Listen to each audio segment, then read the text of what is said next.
Halo semuanya, perkenalkan nama saya Ian Felix Jonathan Simanjuntak. Pada hari ini saya akan menjelaskan paper yang berjudul FUSE, Finding File Upload Bugs via Penetration Testing yang ditulis oleh Tae Jin Lee dan kawan-kawan dari Korea Advanced Institute of Science and Technology. Nah,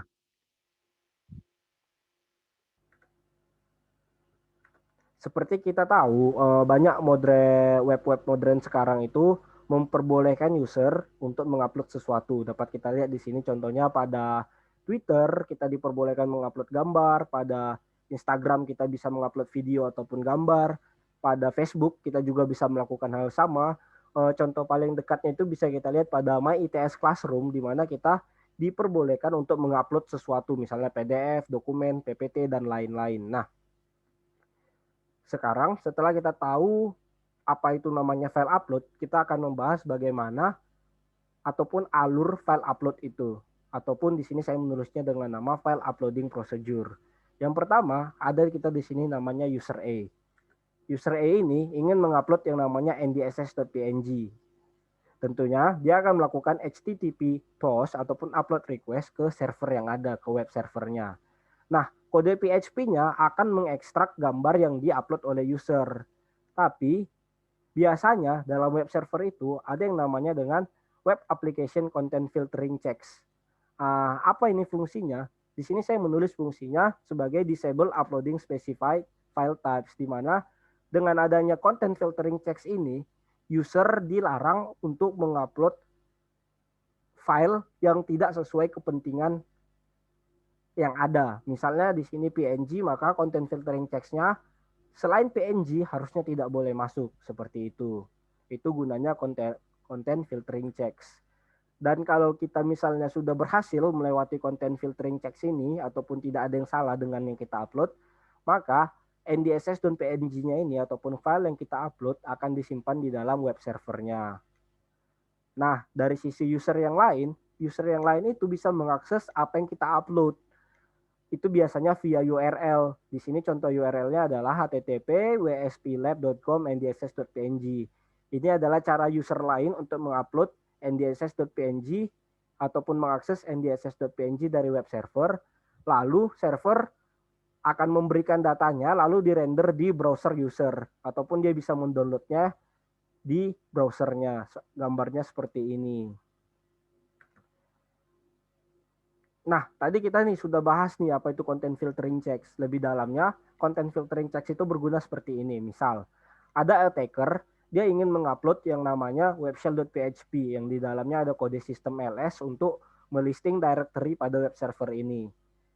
Nah, dengan adanya content filtering checks ini, kita berharap webshell.php yang diupload oleh attacker itu tidak disimpan di web server, melainkan itu di discard ataupun dihapus, dibuang kemana datanya, pokoknya jangan di web server gitu. Di sini saya menulisnya discard webshell.php. Nah, apa contoh kode di dalamnya? Contoh kode di dalamnya itu seperti ini. Misal ada variabel blacklist di mana di sini kita membuat ada js php.html. Nah, di sini ada kode if in array, jika di array ini ada ekstensi file name-nya, di sini ekstensi file name kita itu PHP, blacklist, dan di blacklist-nya ini ada PHP. Oleh karena itu kan ini if-nya tidak nor, berarti kita masuk ke else, berarti di sini di message-nya error forbidden file type, di mana kita tidak diperbolehkan mengupload filenya. Maka PHP interpreter akan mengeluarkan pesan forbidden file type. Nah, tapi dalam file upload ini ada yang disebut dengan vulnerabilities file upload. Bagaimana contoh vulnerabilitiesnya? Itu yang pertama, ketika user masih ingin mengupload webshell.php, kita berharap dengan content filtering checks ini itu akan dibuang. Nah, tapi ada yang namanya bug di mana developernya itu lupa melakukan filtering. Dan itu web shell-nya tidak jadi dibuang, tapi web shell-nya malah diupload ke dalam web server. Nah, itu yang disebut dengan UFU atau Unrestricted File Upload. Yang kedua, ada lagi yang namanya Unrestricted Executable File Upload. Di sini, ketika attacker itu bisa mengaksesnya dari luar. Nah, itu yang disebut dengan UAFU. Dia bisa mengakses misal lewat URL dan lain-lain.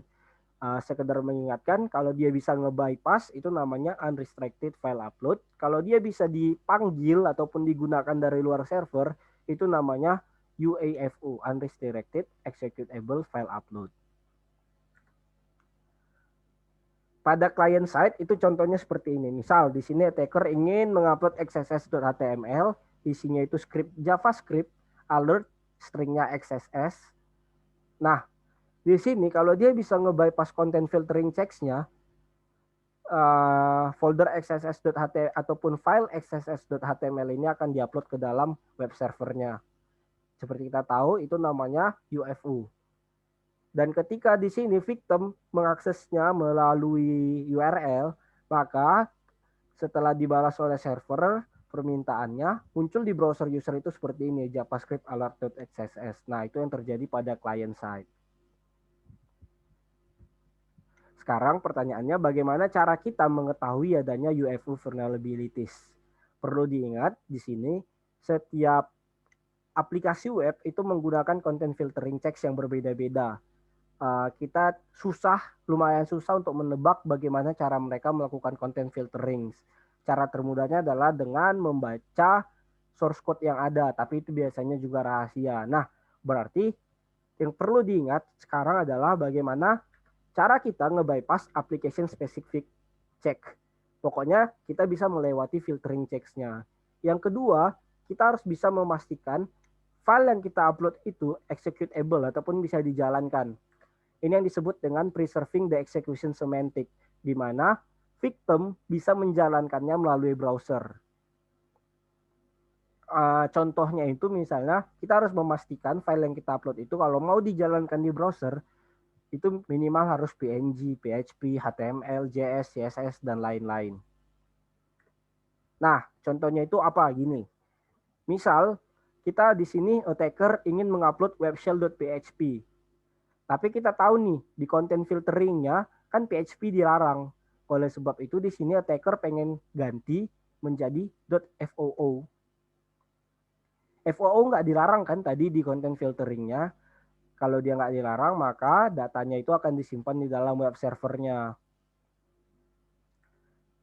Ini yang disebut kita berhasil nge-bypass application specific check.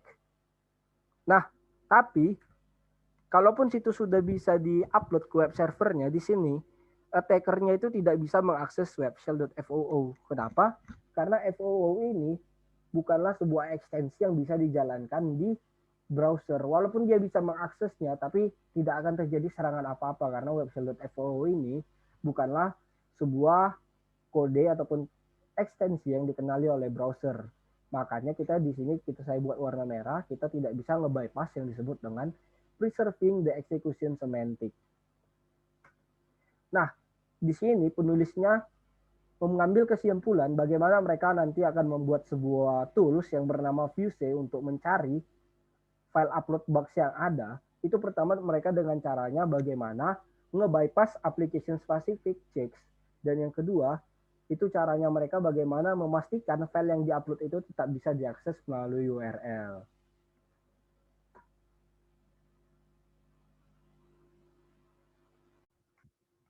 Nah, di sini para penulis paper ini menyarankan sebuah tools yang bernama FUSE atau Fuse, di mana tools ini akan mencoba mengotomasi bagaimana mencari UFO vulnerabilities ataupun UEFO vulnerabilities. Nah, bagaimana cara pendekatan mereka untuk menemukan bug tersebut? Intinya kan di sini, saat ada kita ingin mengupload file PHP, itu pasti ada content filtering yang akan merejectnya. Nah, intinya mereka mencoba mencari bug dalam content filtering ini sehingga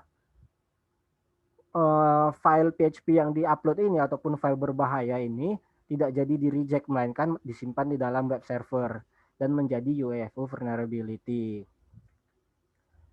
Bagaimana cara mereka menemukannya? Yang pertama mereka akan melakukan investigasi terhadap apa yang bisa apa yang dapat menyebabkan UFO bugs ataupun UEFO bugs. Serta mereka juga akan menganalisa web servers dan browser. Contohnya itu seperti ekstensi yang bisa digunakan dan lain-lain.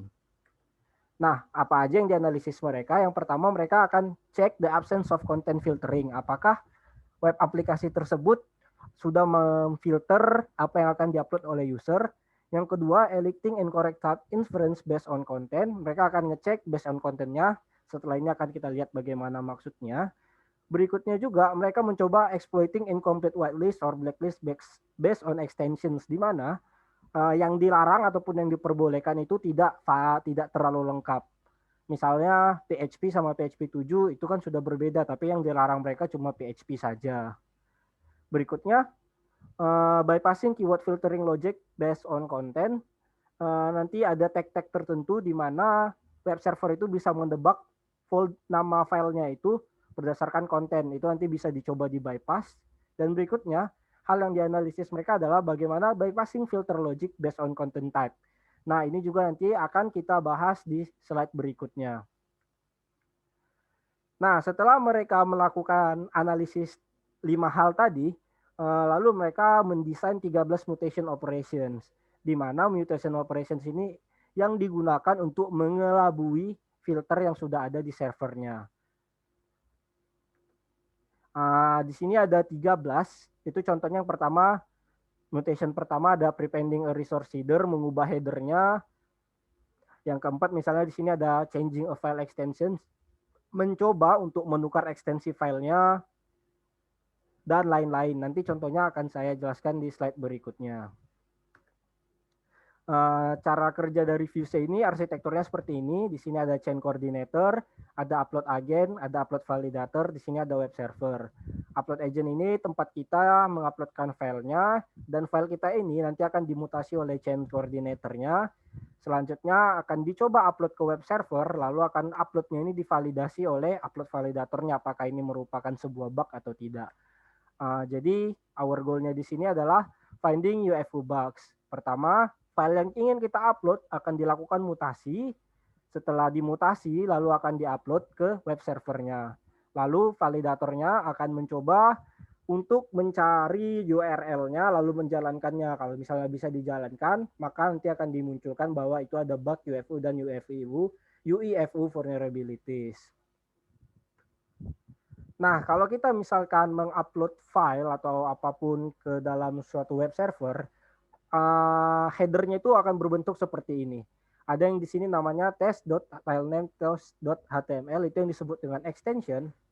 Content type itu yang namanya nanti ada content type, dan ini isinya itu yang disebut dengan kontennya.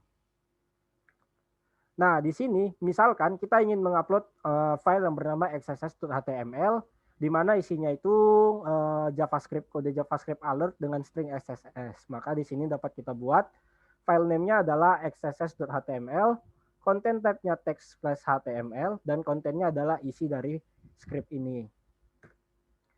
Nah, kita juga tahu misalkan di content filtering checks itu ada 5 objek yang sering digunakan sebagai content filtering object. Yang pertama, kontennya. Yang akan dicek itu pertama kontennya, file name-nya, ekstensi filenya itu tidak ada di dalam blacklist. Baru ada yang namanya expected keyword di kontennya, dan content type-nya itu tidak juga ada pada blacklist content type-nya. Nah, misalnya itu kalau kita sudah bisa nge-bypass if ini semuanya, maka file kita akan diterima di server. Nih, misalnya mutation pertama. Mutation pertama itu prepending a resource header. Di sini, header sebenarnya itu adalah HTML. Nah, tapi kalau misalnya kita lihat di content filteringnya, jika headernya itu sama dengan teks HTML, maka itu akan di-reject. Filenya tidak akan bisa diterima. Tapi di sini kita mencoba mengganti headernya menjadi PNG header. Oleh sebab itu nanti content type-nya akan berubah menjadi image.png. Nah, berikutnya di sini ada mutation nomor 4 yang namanya changing of file extensions. Misal, ekstensi yang tidak diperbolehkan itu adalah PHP. Nah, di sini akan mencoba nge-bypass exploiting incomplete blacklist based on extensions. Di sini dia hanya memblacklist PHP, padahal ekstensi PHP 5 itu juga bisa dijalankan di web server. Nah, karena kita mengupload dengan nama webshell.php 5, maka ini akan bisa nge-bypass content filteringnya. Nah, itu yang dinamakan dengan mutasi 4, lalu file kita akan diterima di server.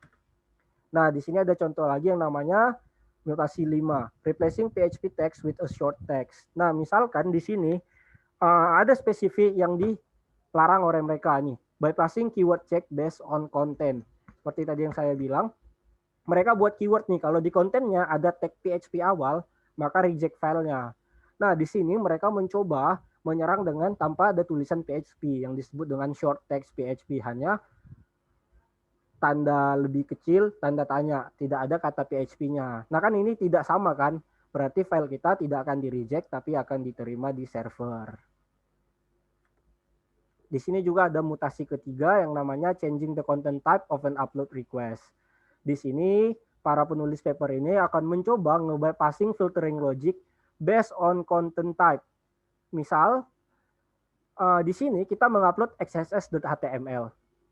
Nah, tapi kalau misalnya HTML-nya ini kita ubah jadi PNG, saat kita mengirimkannya, nanti itu akan berubah jadi image.png lagi, bukan lagi HTML.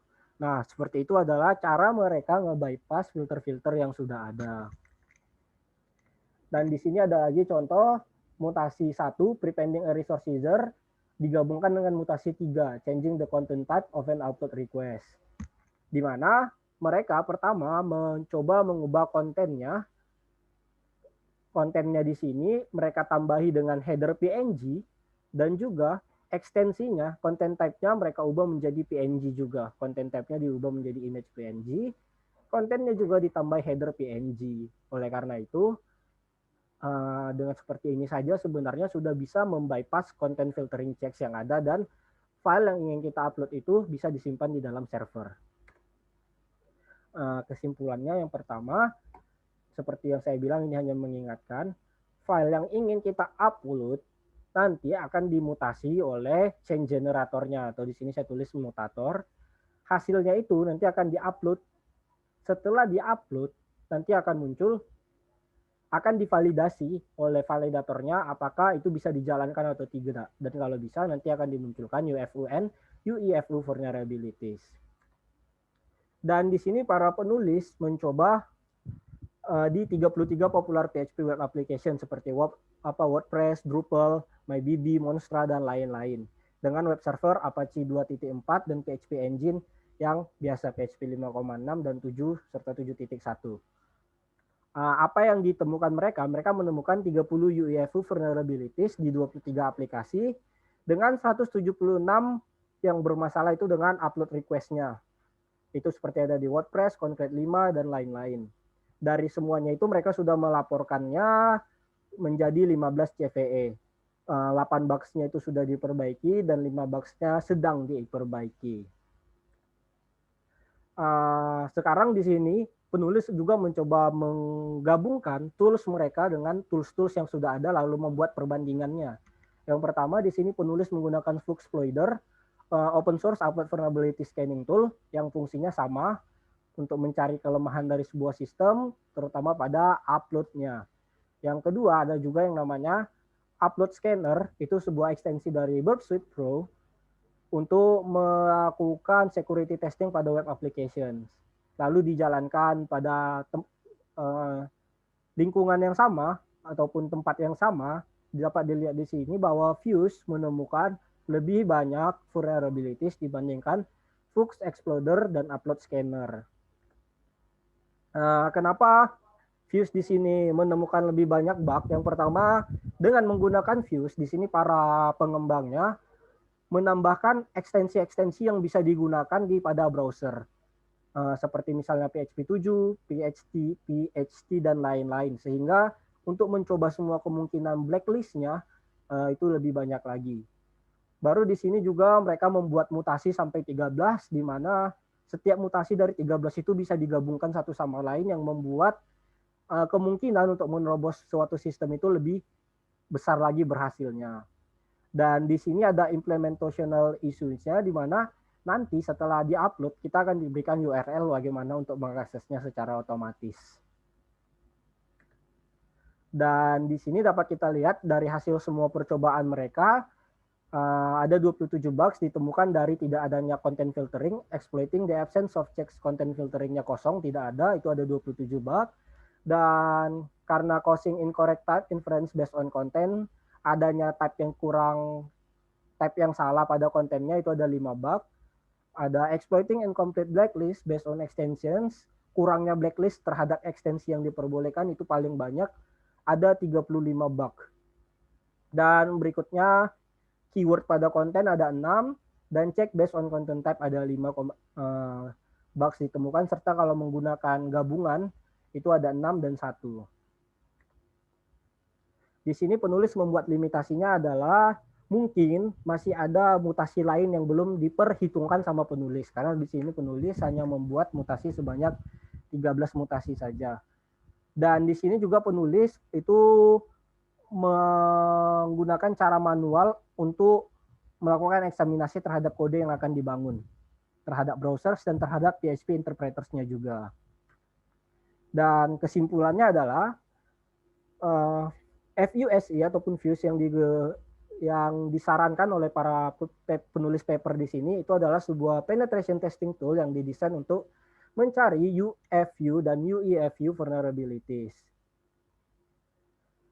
Dia terdiri dari 13 operasi untuk melakukan mutasi upload request untuk membypass content filtering checks dan juga tetap bisa dipanggil ataupun di-execute dari target execution environment-nya.